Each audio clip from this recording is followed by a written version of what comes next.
addition to that, we've also got the Watt and C Hydrogenerator, which is this white fin in the water there spinning the propeller. We've got all our instruments on, including the radar.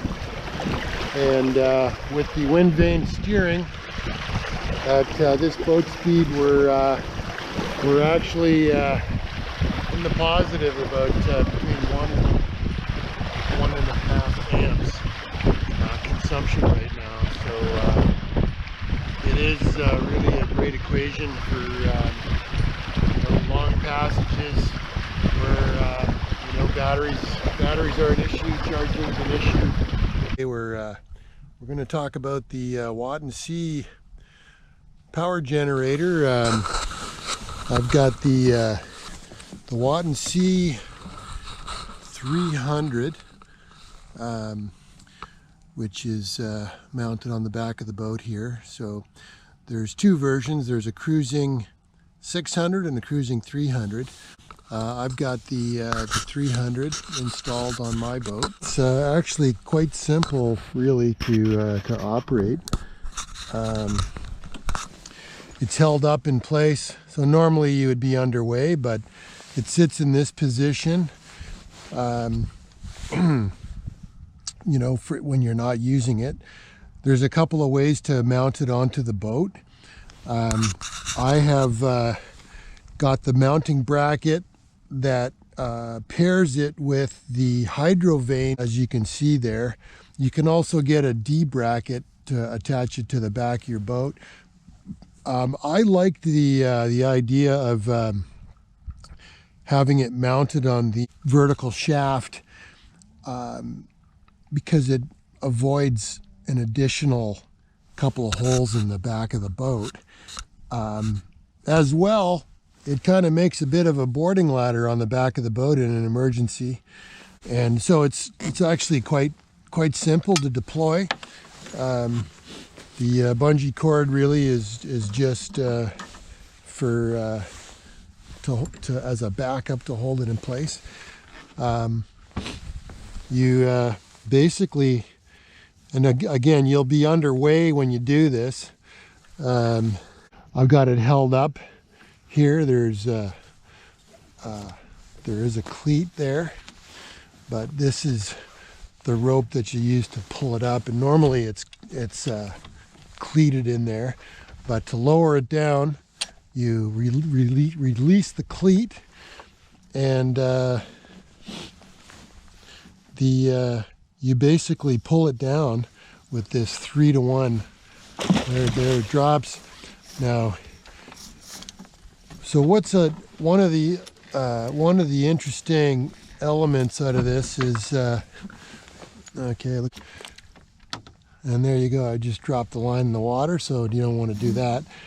Now, when you're stopped, it's easy to get this into place, but when you're sailing, it actually requires quite a bit of force to pull the generator down. So you need this block and pulley here to actually pull the Watt and C generator unit into that V groove, which see that the V groove, which is right there. Get a little closer. So it's seated nicely in that V groove right now, but it actually takes quite a bit of force to get it into that groove. And when you're underway, even if a few at a few knots.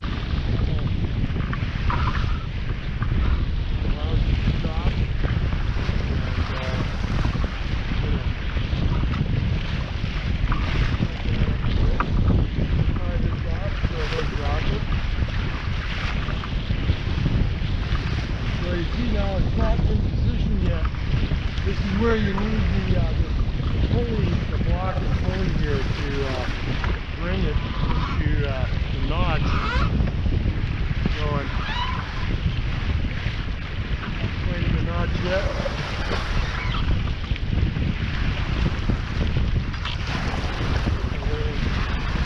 we go.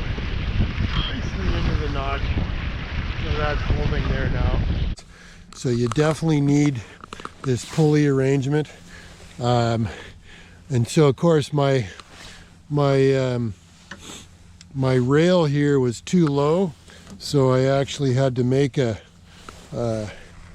put a prusik around the backstay to pull it into place. I suppose I could put a clamp here if I wanted to, which I may do. So this is the manual for the Watt and C Hydrogenerator installation guide. But so I'm the 300 and I'm a cruising boat, so I've got this you know, the 280 millimeter propeller. So at about 4 knots I can generate about roughly about 4 amps. You know, you can see there. If I'm doing, you know, if I'm doing 6 knots, you know, I can get boy, probably above 8, you know, maybe even 10, 12 amps. The unit itself is, I've got it mounted here, you know, next to the battery, one of the house batteries, but it's essentially a glue-on. You can see it's lit up there. And it also, you can also hook up solar panels to this as well, but that's essentially the install. Speed, we're doing probably, you know, we're doing 5 or 6 over the ground, bucking a bit of current, and then generally speaking, I think the wind's come down a bit, but all the instruments and the radar on in general got extra amps.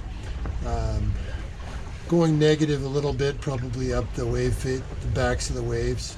But in general, we got +2. Our consumption's about 4.5 amps, 5 amps with everything running. So we're generating, you know, between 5 and 6, 5 and 7 right now.